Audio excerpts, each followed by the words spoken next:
শিলিগুড়ির বিধান মার্কেট, যারা শিলিগুড়িতে যান তারা জানেন কত গুরুত্বপূর্ণ উত্তরবঙ্গের এই মার্কেট। এবং এই মার্কেট নিয়ে দীর্ঘদিনের দাবি দেওয়া ছিল ব্যবসায়ীদের যে মার্কেটের মালিকানা নেই, অর্থাৎ যে দোকানটা তাদের, সেই দোকানের জায়গার মালিকানা তাদের নেই। অবশেষে কি মালিকানা জুটছে? তার কারণ আজ বিধান মার্কেটে সার্ভে করা হলো।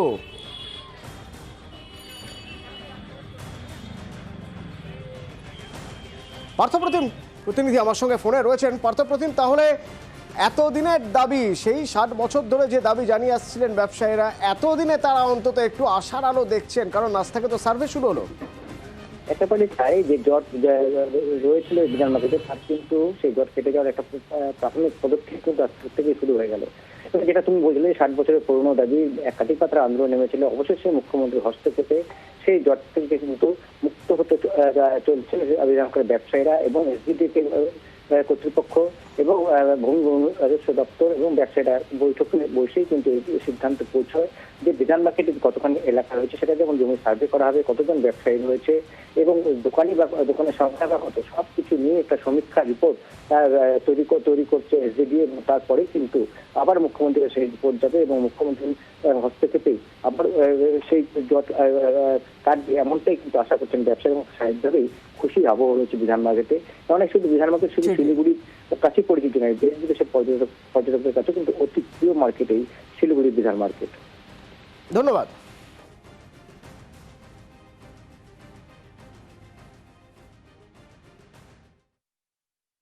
আজকে যে মুখ্যমন্ত্রী আমাদের এই বিধান মার্কেট নিয়ে হস্তক্ষেপ করেছেন এবং উনার তাগিদেই আজকে আমাদের এই সার্ভে হচ্ছে এবং এসডিডিএ বারবার আমাদের সঙ্গে বসছে। চেয়ারম্যান এসে আমাদের অফিসে দুদিন বসে মিটিং করে গেল। তো আমি আমরা এখন বুঝতে পারছি যেটা মুখ্যমন্ত্রীর চাপেই হয়তো এটা তাড়াতাড়ি আমাদের এই সমাধানটা শেষ হয়ে যাবে। ল্যান্ড ডিপার্টমেন্ট যেহেতু এই ল্যান্ডটা আমাদেরকে দিয়েছিলেন, তো সেটার একটা সার্ভে আছে 1983, আরেকটা আছে 1996। তারপরে কোনো ফার্দার সার্ভে এখানে হয়নি। আমরা এসডিডিএ এবং ব্যবসায়ী সমিতি আমরা বসেছি যে কিভাবে আমরা সমস্যা বা বিভিন্ন যে আমাদের সমস্যাগুলো আছে সেটা কিভাবে ফেস করি। আমরা মিটিংটা শুরু করে দিলাম। কালকে থেকে আমাদের যে ফিল্ড সার্ভে বা আগামীকাল থেকে এটা শুরু হয়ে যাবে।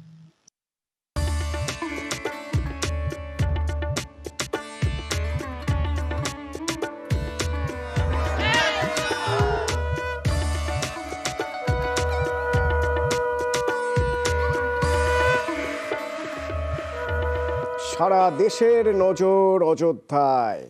তো অযোধ্যার যে রাম মন্দিরে রামলালার প্রাণ প্রতিষ্ঠা হবে সোমবার, আর তো সময় নেই, সোমবার দুপুরে। তো সেই রামলালার মন্দিরের ভিতরের ছবি দেখেছেন? চট করে আপনাদের একবার দেখাই সেই এক্সক্লুসিভ ফুটেজ।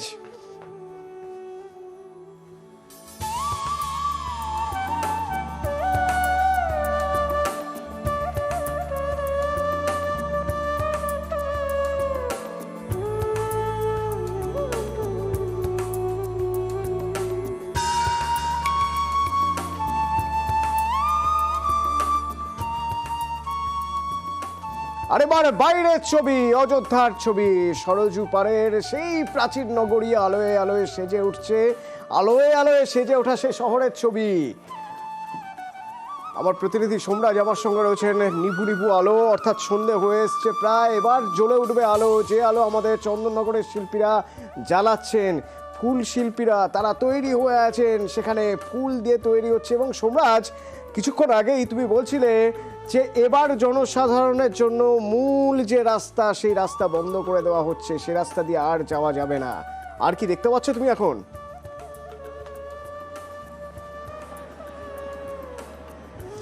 দেখো, আমরা রয়েছি এখন রাম মন্দিরের মূল প্রবেশপথে, যে প্রবেশপথ দিয়ে 22শে জানুয়ারি প্রধানমন্ত্রী আসবেন, যে প্রবেশপথ দিয়ে দেশ বিদেশের একাধিক আমন্ত্রিত অতিথিরা এসে পৌঁছাবেন রাম মন্দিরের মূল জায়গা পর্যন্ত, সেই প্রবেশপথে আমরা রয়েছি। সেই প্রবেশপথে এখন পুণ্যার্থীদের ঢোকা বেরোনে কার্যত নিষেধাজ্ঞা। যাদের শুধুমাত্র পাস রয়েছে তারাই একমাত্র ঢুকতে পারছেন, তাছাড়া কেউ ঢুকতে পারবেন না। রাম মন্দিরের ভেতরে আজ দুপুরের পর থেকে কাউকে ঢুকতে দেওয়া হচ্ছে না নিরাপত্তার কারণে। যে রাম মন্দিরের মূল প্রবেশপথ, এই প্রবেশপথের প্রস্তুতি একদমই চূড়ান্ত। আমি আমার চিত্র সাংবাদিক খোকনকে বলবো সেই ছবিটি দেখাতে। তুমি দেখতে পাচ্ছ যে প্রবেশপথ ইতিমধ্যেই প্রস্তুতি একদমই চূড়ান্ত। এই যে রাস্তাটা দেখছো, এখান দিয়ে ছোট গাড়ি যাতায়াত করবে এবং তার পাশে ফুটপাত করা হয়েছে, যেই ফুটপাতগুলি দিয়ে পুণ্যার্থীরা যারা পায়ে হেঁটে যাবেন তাদের জন্য ব্যবস্থা করা হয়েছে। গোটা রাম মন্দিরের যে প্রবেশপথ প্রায় অর্থাৎ মূল জায়গা অর্থাৎ অযোধ্যার যেখানে অর্থাৎ রাম মন্দিরের যেখানে প্রবেশপথের এন্ট্রি, সেখান থেকে মন্দির পর্যন্ত যে রাস্তার যে দূরত্ব 500 মিটারের খানিকটা বেশি।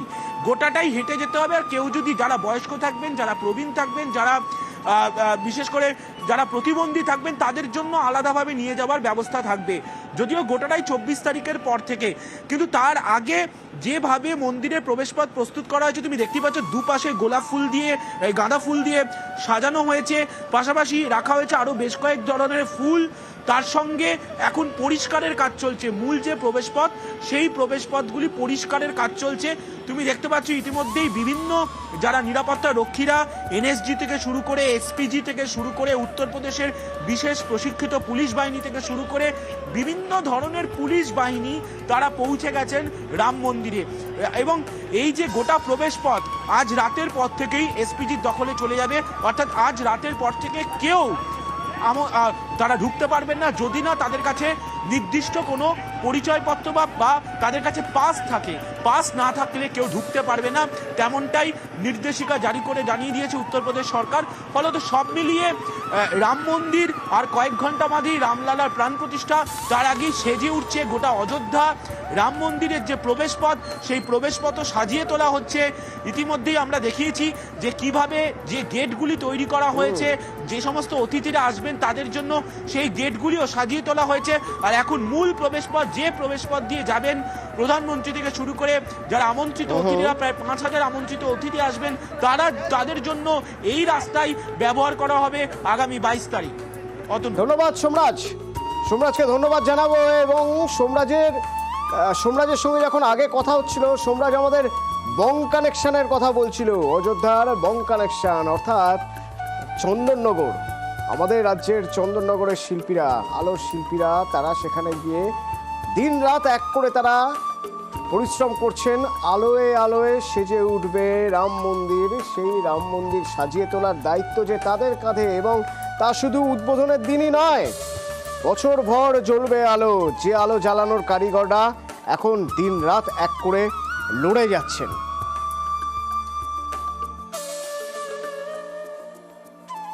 এগুলো অযোধ্যা রাম মন্দিরের সামনের রোডে যে রাস্তাটা পুরোপুরি, সেই রাস্তাটাতেই আমাদের উপরে লাগানো হচ্ছে স্টেনার তার দিয়ে। এই লাইটটাই আমরা লাগাবো, এটাই আমাদের কাছে অ্যাপ্রুভাল হয়েছে, এটাই আমরা লাগাবো। 300টা গেট, এগুলোকে এখন একটা করে গেট বলছি, এই 300 পিস গেট লাগাতে হবে।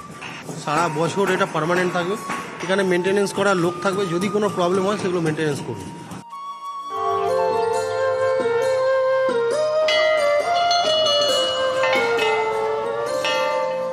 গোটা দেশ যখন রাম মন্দিরের চর্চায় ব্যস্ত, আমরাও হাজির অযোধ্যায়।